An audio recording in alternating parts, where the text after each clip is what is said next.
क्या आध्यात्मिक यात्रा का भी कोई अंत होता है?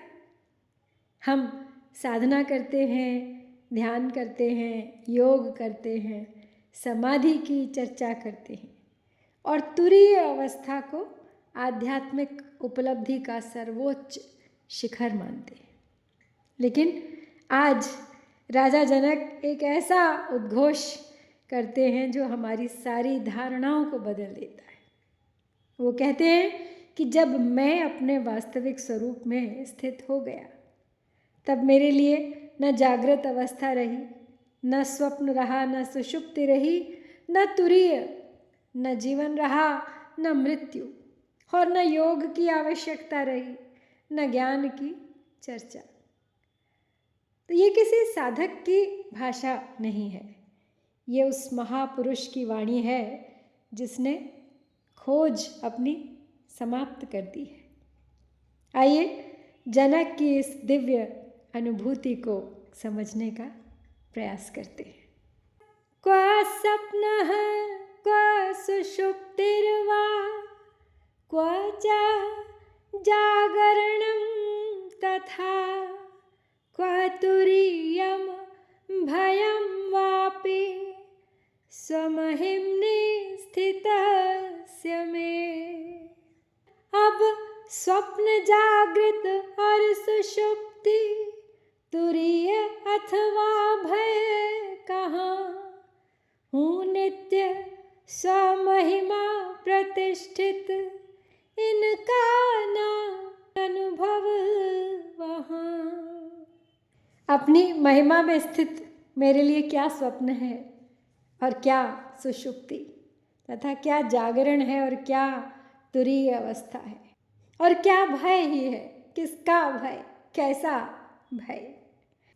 For the one who is established in self, there are no states as dreams or sleep or waking.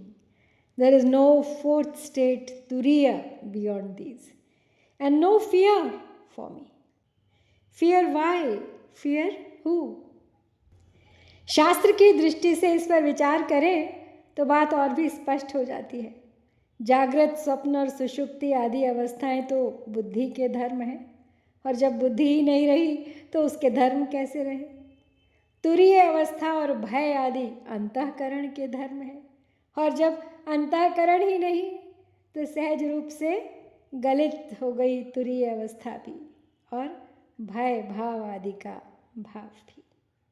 आधुनिक मनोवैज्ञानिकों ने बड़े गहरे विश्लेषण से जो निष्कर्ष निकाला, उसके अनुसार भय से बचने के लिए मन बनता है, मन का निर्माण होता है। दूसरे शब्दों में भय ही मन है, और मन प्रत्येक क्षण अलग अलग तरीकों से बचाता है अहम को, अस्तित्व को। ये श्लोक अद्वैत वेदांत की सबसे सूक्ष्म शिक्षाओं में से एक है।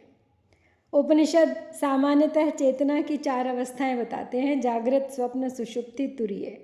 साधक का लक्ष्य रहता है तुरीय अवस्था का अनुभव करना, ये सबसे महत्वपूर्ण मानी जाती है। लेकिन ये कोई ऐसी अवस्था नहीं जो केवल ध्यान में आती है, ये हमारा वास्तविक स्वरूप है। यही वो चेतना है जो जागृत को देखती है, जो स्वप्न को देखती है, जो सुषुप्ति को भी जानती है, और इसीलिए इसे साक्षी भाव, साक्षी चैतन्य अवस्था कहते हैं। अब सोचिए एक सिनेमा स्क्रीन है, उस पर कभी युद्ध चलता है, कभी प्रेम कहानी चलने लग जाती है, कभी अंधेरा आ जाता है, लेकिन स्क्रीन तो नहीं बदलती, स्क्रीन तो वही रहती है। उसी प्रकार तुरीय वो स्क्रीन है, स्क्रीन तीनों में रहती है, लेकिन प्रभावित वो किसी भी अवस्था से नहीं होती। तो सोचने की बात है कि फिर अष्टावक्र क्यों कहते हैं क्व तुरीयम, तुरीय कहाँ है। यही इस श्लोक की सबसे गहरी बात है जिस पे हमें विचार करना है। और जनक ने तो तुरीय का अनुभव किया ही नहीं, वो तो सीधे सीधे तुरीय में स्थित हो गए। तो अब उनके लिए वो तुरीय भी कहाँ है, अपना स्वरूप उससे भी ऊपर उठ गया। क्यों? क्योंकि चौथा तभी कहा जाएगा ना जब पहले 3 अलग अलग हों। जब केवल एक ही अखंड चेतना रह गई तो पहला, दूसरा, तीसरा, चौथा, ये सारे विभाजन समाप्त हो गए। अब एक और उदाहरण, नदी पार करने के लिए नाव चाहिए। किनारे पहुंचने के बाद क्या नाव सिर पर उठाकर चलेंगे? नहीं, वहीं छोड़ देंगे। उसी प्रकार योग, ध्यान, समाधि, तुरीय ये सब साधन हैं, और जब आत्मस्वरूप में स्थिर हो गए तो साधन का कार्य पूर्ण हो गया। जहाँ केवल एक अखंड चेतना है, वहाँ 4 अवस्थाओं का विभाजन कैसे रहेगा? इसीलिए जनक कहते हैं कि भय भी नहीं रहा। भय हमेशा परिवर्तन से होता है। जिसने अपरिवर्तनशील स्वरूप को जान लिया, उसके लिए भय का आधार ही समाप्त हो गया। आज हम अनुभवों के पीछे भागते हैं, कभी ध्यान का अनुभव, कभी ऊर्जा का अनुभव, कभी समाधि का अनुभव। लेकिन अष्टावक्र जी हमें सावधान करते हैं कि अनुभव बदलते हैं, स्वरूप कभी नहीं बदलता। इसलिए अपने स्वरूप में स्थित रहो। क्वा दूरम क्वा समीपम वा बाह्यम क्वाभ्यंतरम क्वा वा क्वा स्थूलम क्वा च वा सूक्ष्मम स्वमहिम्नि स्थितस्थ में। बाह्य अभ्यंतर कहाँ पर, सूक्ष्म है स्थूल है, हूँ नित्य स्वमहिमा प्रतिष्ठित, मुझको सब अनुकूल है। अपनी महिमा में स्थित मेरे लिए क्या दूर है और क्या पास है, तथा क्या बाह्य है और क्या आंतरिक है, क्या स्थूल है, क्या सूक्ष्म है। For me, who is established in self, there is nothing distant or near, nothing within or without, nothing large or subtle. अब दूर पास अंदर बाहर की बात तो देश काल को लेकर होती है, लेकिन जब स्वस्वरूप की स्थिति आ गई तो वो तो देश काल सबसे परे है। अब दूर पास बाहर अंदर इस सब के लिए कोई अन्य होना ज़रूरी है, लेकिन जब अन्य कोई रहा ही नहीं, अनन्य हो गया सब कुछ, तब तो न दूर रहा न पास, न बाहर रहा न ही अंदर, न स्थूल न सूक्ष्म। जो निराकार है उसे स्थूल सूक्ष्म कैसे कहा जा सकता है? स्थूल सूक्ष्म इंद्रियों का पकड़ में आना और इंद्रियातीत होना भी माना जाता है, लेकिन आत्म तत्व इंद्रियों का विषय भी नहीं है और न ही इंद्रियों से अतीत ही। वो तो सब द्वंद्वों से मानो परे हो गया। मन हर चीज़ को दूरी में मापता है, कहता है ईश्वर दूर है, लक्ष्य बहुत दूर है, सफलता दूर है, दिल्ली दूर है, मुक्ति दूर है। लेकिन जनक कहते हैं कि मेरे लिए अब दूर और पास दोनों समाप्त हो गए। जब सब उसी चेतना में प्रकट हो रहा है तो बाहर क्या, भीतर क्या, स्थूल क्या, सूक्ष्म क्या, छोटा क्या, बड़ा क्या, ये सारे भेद मन की दृष्टि से ही तो हैं, आत्मा की दृष्टि से तो नहीं है। हम हमेशा सोचते हैं कि एक दिन मैं खुश हो जाऊंगा, लेकिन वही एक दिन कभी नहीं आता। तो अष्टावक्र कहते हैं कि जिसे तुम खोज रहे हो वो तुमसे कभी दूर था ही नहीं, पहचानने मात्र की तो देर थी। क्व मृत्युर्जीवितं वा क्व लोकाः क्वास्य क्व लौकिकं क्व लयः क्व समाधिर्वा स्वमहिम्नि स्थितस्य में।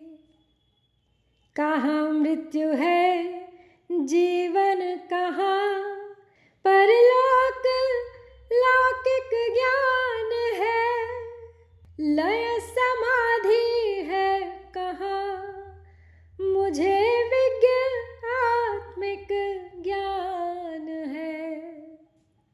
अपनी महिमा में स्थित मेरे लिए क्या मृत्यु है और क्या जीवन है, तथा क्या लौकिक है और क्या पारलौकिक है, क्या लय है और क्या समाधि है। There is no life or death, nor this world or any outer world, no annihilation or meditative state for me, who is established in self. आप सभी का एक एक करके बाध करते जा रहे हैं जनक, जैसे प्याज के छिलकों की एक एक परत को हटाया जाता है। ऋषियों के नेति नेति का विस्तार है ये। अब मृत्यु और जीवन भी नहीं है उनके लिए, परलोक और यह लोक अर्थात पुनर्जन्म आदि का भी अब जनक के लिए कोई अर्थ नहीं रहा। लय और समाधि को भी जनक ने निरस्त कर दिया। इस सूत्र में सबसे पहले जनक ने मृत्यु की चर्चा की। जीवन भी मृत्यु को लेकर ही तो है, और लोक परलोक की चर्चा भी बिना मृत्यु और जीवन को स्वीकारे नहीं हो सकती। तो जब मृत्यु ही अपना अर्थ खो बैठी तो उस पर टिकी बाकी सारी स्थितियाँ परिस्थितियाँ तो सहज रूप से स्वतः ही ढह जाएंगी। तो मनुष्य का सबसे बड़ा भय तो मृत्यु ही है, और सबसे बड़ा आकर्षण है जीवन, जिसे बचाने के लिए वो ना जाने क्या क्या करता है। लेकिन जनक कहते हैं कि मेरे लिए तो अब न जीवन है न मृत्यु। और इसका अर्थ ये नहीं कि शरीर नहीं मरता, शरीर अपना नियम निभाएगा, लेकिन जो स्वयं को शरीर ही नहीं मानता वो मृत्यु को किसकी माने। इसी प्रकार वे कहते हैं कि ना लौकिक न पारलौकिक, न लय न समाधि, क्योंकि जहाँ निरंतर आत्मस्थिति है वहाँ विशेष साधना की अवस्था भी अलग नहीं रहती। आजकल हम जीवन को पकड़ना चाहते हैं, मृत्यु से भागना चाहते हैं, लेकिन जो मृत्यु को समझ लेता है वो पहली बार जीवन को भी स्वतंत्र होकर जीता है। अलम त्रिवर्ग कथया योगस्य कथयाप्यलम् अलम विज्ञान कथया विश्रान्तस्य ममात्मनि। आत्मा में विश्रांति पूर्ण में पा गया, अब पूर्ण हूँ। धर्म अर्थ और मोक्ष काम की पूर्णता संपूर्ण हूँ। अपनी आत्मा में नित्य स्थित मेरे लिए जीवन के 3 उद्देश्य निरर्थक हैं। योग पर चर्चा अनावश्यक है और विज्ञान का वर्णन भी अनावश्यक ही है। For me, who has taken eternal refuge in self, discussion on 3 goals of life is useless. Discussion on yoga is useless. Discussion on knowledge is useless too. अलम का अर्थ है बस। तो बस अर्थात अब इससे आगे कुछ नहीं कहा जा सकता। कुछ कहने की कोशिश यदि की गई तो वह भी इतना ही प्रयोजन सिद्ध करेगी जितना अब हो रहा है। तो क्या लाभ और कुछ कहने का।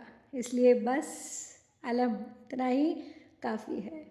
धर्म अर्थ और काम के बारे में कथन क्या करना। इसी तरह योग की कथा भी बस बहुत हुई, ज्ञान विज्ञान की बात भी बहुत हुई, इसके आगे संभव नहीं। अब जो पाना था प्राप्त कर लिया जनक ने, अपनी आत्मा में विश्राम पा लिया है अब उन्होंने। आत्मा में विश्राम पाने के बाद अलम बस हो गया, सब कुछ लबालब भर गया। कोई ख्वाहिश नहीं, कुछ करना शेष नहीं, कुछ जानना शेष नहीं। इति अलम अर्थात सब समाप्ति की घोषणा कर दी है जनक जी ने। ये श्लोक इस पूरे प्रकरण का 19वें प्रकरण का निष्कर्ष है। तो जनक कहते हैं कि अब धर्म अर्थ और काम की चर्चा पर्याप्त हुई, योग की चर्चा भी पर्याप्त, ज्ञान की चर्चा भी बहुत हुई। क्यों? क्योंकि जो अपने आत्मस्वरूप में विश्राम कर चुका है उसे इन साधनों की अब आवश्यकता ही नहीं रही। ये सब तो साधन थे, जब तक मंजिल तक नहीं पहुँचे ये साधन साथ चलते रहे। तो ध्यान दीजिए, जनक योग का विरोध नहीं कर रहे हैं, वो केवल यह कह रहे हैं कि जब मंजिल मिल जाए तो यात्रा समाप्त हो जाती है। जिसने स्वयं को पा लिया उसे स्वयं को पाने की अब विधि क्यों चाहिए। बहुत साधारण सा उदाहरण है। रसोई में हम रोज़ खाना बनाते हैं। शुरू में बनाते थे तो रेसिपी देख देख के बनाते थे। अब जब आ गया बनाना तो अंदाज से सब काम हो जाता है, किसी रेसिपी की आवश्यकता नहीं। और आध्यात्म को अगर लें तो जीवन भर आजकल लोग आध्यात्मिक जानकारी इकट्ठी करते रहते हैं, एक पुस्तक फिर दूसरी पुस्तक, एक गुरु फिर दूसरा, लेकिन कभी रुककर अपने भीतर नहीं उतरते। तो जनक कहते हैं ज्ञान का उद्देश्य ज्ञान इकट्ठा करना नहीं है, ज्ञान में विश्राम पाना है। तो राजा जनक के ये 4 श्लोक हमें आध्यात्मिक यात्रा का अंतिम रहस्य बताते हैं। जहाँ साधक नहीं बचता वहाँ साधना भी नहीं बचती, जहाँ खोज समाप्त होती है वहाँ योग समाधि तुरीय सब अपने आप पीछे छूट जाते हैं, क्योंकि जो सदा से था उसे पाने की आवश्यकता तो कभी थी ही नहीं। शायद इसलिए जनक की वाणी में कोई उत्साह नहीं, अब कोई दावा नहीं, केवल एक शांत पूर्ण और अखंड आत्मविश्वास है, स्वयं में विश्राम। यही अंतिम संदेश है इस अध्याय का। तो यहाँ इसी विचार के साथ 19वां प्रकरण हम समाप्त करते हैं। आप भी विचार कीजिए, सोचिए कहाँ पहुँचे हैं आप। शीघ्र लौटूंगी अगले सप्ताह आज ही के दिन अगला प्रकरण लेकर, जो अष्टावक्र महागीता का अंतिम प्रकरण भी है। प्रतीक्षा कीजिएगा, बने रहिए इस यात्रा में मेरे साथ अंत तक। हरिओम तत्सत। ओम शांति शांति शांति।